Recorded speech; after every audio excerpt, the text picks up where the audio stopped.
Alright, Shalom. First and foremost, I want to give all praise, honor, and glory unto the Most High and His only begotten Son. Call Layim La Yahweh Bahashem, Yahweh Shai, Bahashem, Ruach HaKodesh. Double honors to the apostles and elders of Great Millstone, who teach well.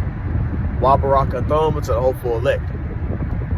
Alright, I'll take to the Spirit. I'm going to go into a video entitled Go Out a Champion. In that quote that I heard, there's some YouTubers that go by the name of Hattie Abel. They work out. They all into there's some fire. They work under the fire department. They're all into, like, stoicism and trying to be masculine when as far as it comes to challenging yourself and overcoming adversity. So they speak a lot about that. He basically had made a statement. He said, if you're gonna die a champion. He was talking to some NFL guys that worked out with him, and that inspired me to want to do a video. We got to go out as a champion, which meaning you got to finish your course. That's why Paul said it in Timothy, the letter he wrote to Timothy. I believe it may be in Second Timothy, the 4th chapter. If I'm wrong, I know it's somewhere up in there. It's 3rd or 4th chapter.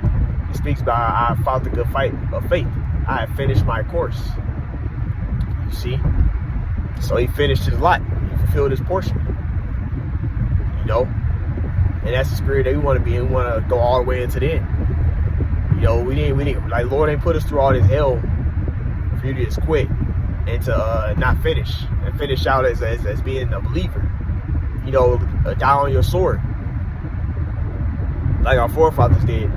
That's why he even had a precept in Hebrews 11th chapter where it speaks about how these seeing the vision of far off laid down their lives. Loosely paraphrasing, it's Hebrews 11th chapter. See, they saw the vision of far off. It wasn't even in the times that we're in. We're in a time period where the prophecies Yahweh Shai was saying happening are here. The rumors of wars, the pestilence, the earthquakes, of wars of the people. All those prophecies that's in the Old Testament and New Testament, we're in a time period of happening right now. The Great Awakening of all the 12 tribes. We in the time period happening right now. So how could we be in the spirit of quitting or not finishing our course? And we seeing more things than the prophets before us was able to see or able to know. We actually living it out. You see? So within that understanding, we got to go out as champions, as our forefathers did. That's what makes you a true man, to stand on what you believe in all the way through. It takes there's no more courage that you can have than to lay down your life for what you believe in, all the way into the end. You see? That's why people like Muhammad Ali was so respected, or Malcolm X, even though those guys, they didn't have the truth. They didn't have a true understanding, but they were men that had a spirit they had a more masculine spirit on them. They stood for what they believed in all the way through their life. They didn't quit. You see, so that's why they're so respected, and that's how it is for a lot of the men that's written in the scriptures as well.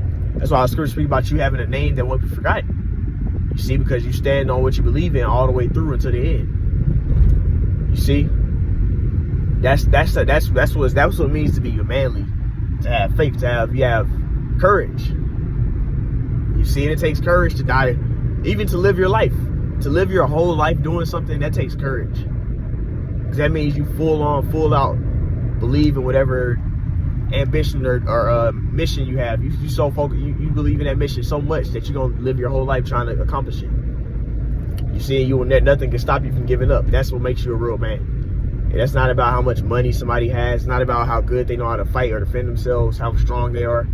That's what makes you a real man. It's about standing on what you believe in all the way through to the end, being willing to die for what you believe in, because that takes true courage.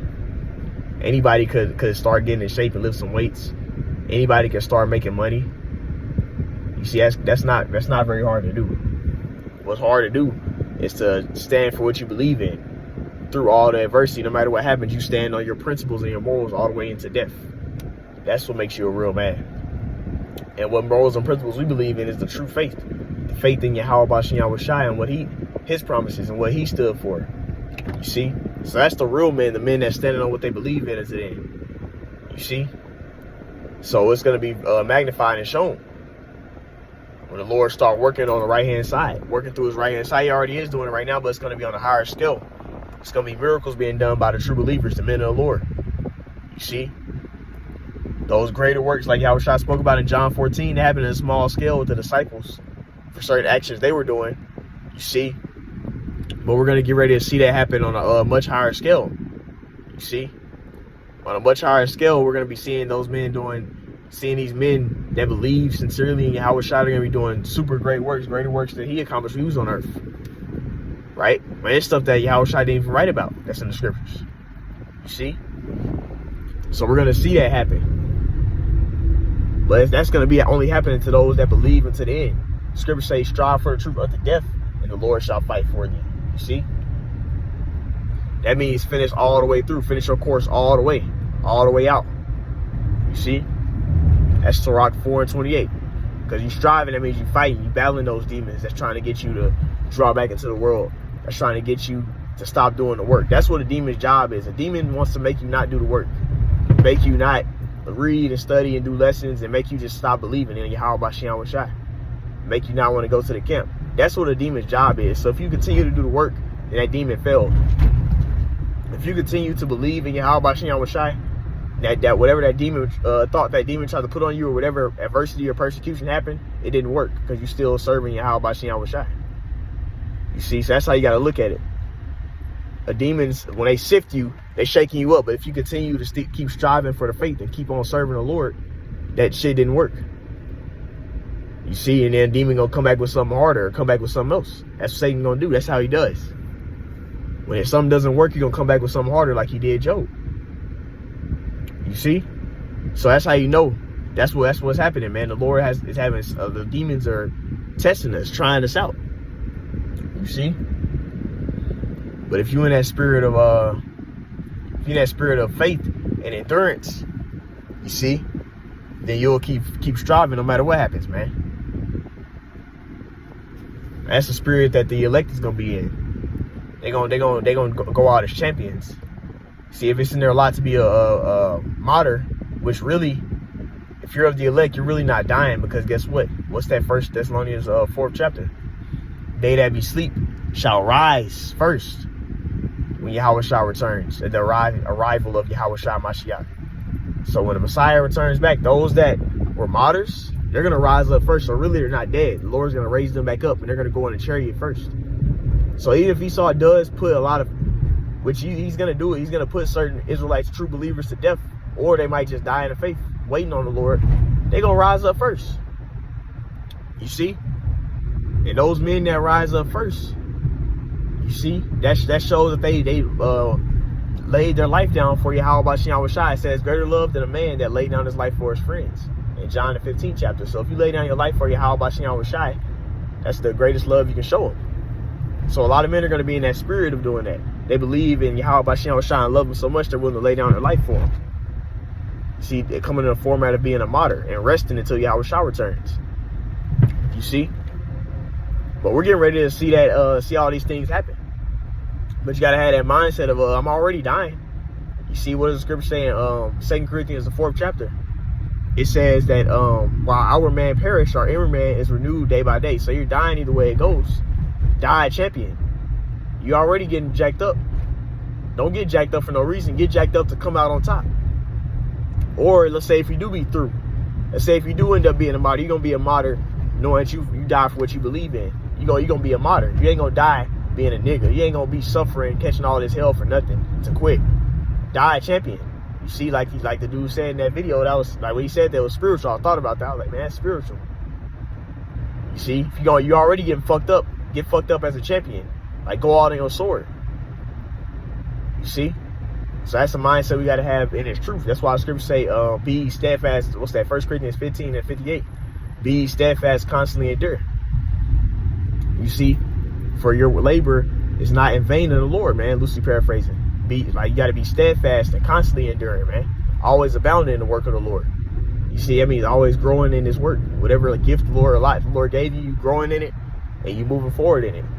You see, whether that be ministering to serve and help, whether that be you a prophet, teacher, whether that be you real good with whatever gift the Lord gave you. You see, whatever gift the Lord gave you, exhortation, you doing it and you growing in it. You see, and you're not allowing your flesh or these demons that's bothering you to try and make you stop doing the work. You're gonna continue until the end. You see? That's going to lead to you making it, you dying as a champion. Because our man is perishing day by day, but you want it to be perishing as a champion. You know, like you fulfilling your course. You're not going out as one of these niggas in the world. You see? They catching all this hell for no reason. They ain't gonna make it into the kingdom. They ain't gonna inherit the kingdom. They catching hell just to catch hell. But we catching hell for the sake of getting that victory. You see? And Yahweh Shem was shot. So that's why, and they say your labor is not in vain. So all of our work and all the stuff that we're going through, it's not for no reason. That's why it was at Hebrews 6 and 10. For the Most High is not unrighteous to forget your work and your labor of love, which ye have ministered and do minister. Ye have showed. And you do minister. Minister means to serve. So all this stuff that we're doing for the elect, you know, all the sacrifices that brothers are making for the sake of the ministry and for the sake of Yahweh Shem Shai, it's not in vain. It's not void. You see, Yahweh Shai sees it. And he's going to reward every single particular man for every particular thing you forsook, everything that you had to suffer. It's going to get a reward at the end. But you just got to believe that all the way through and see that through. But anyways, the point I wanted to go into, Lord willing, is edified. I like to end it all by saying, call Allah Yahweh, Bahashem, Yahweh Shai, Bahashem, Workah Kodash. Double honors to the apostles, elders of Great Millstone, who teach well. Next time, come, Shalom.